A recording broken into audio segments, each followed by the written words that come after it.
Hello G friends, hello everyone, this is Mommy Ryan here. If you are new to this channel, welcome.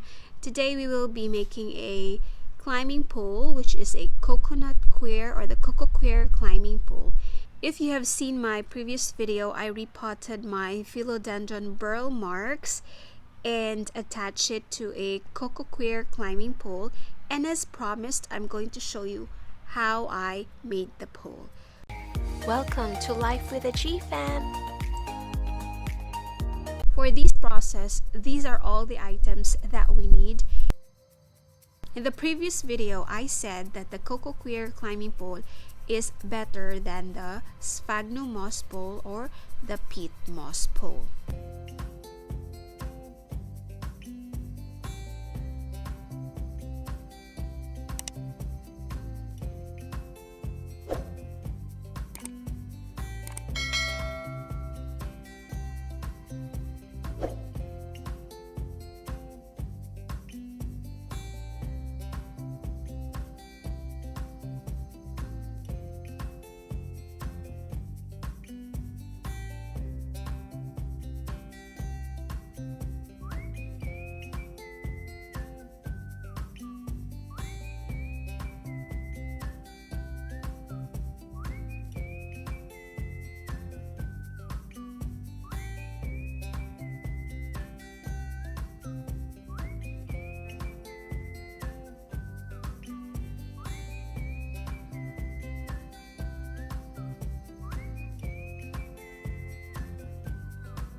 Now here is our Coco Coir climbing pole.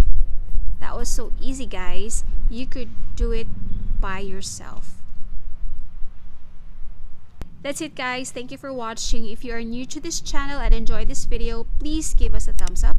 And if you would love to stay and support this channel, please subscribe and do not forget to turn on the bell for notifications so you won't miss any of our videos. Thanks again for watching. We'll see you in the next one. So stay safe and make good choices. Bye, guys.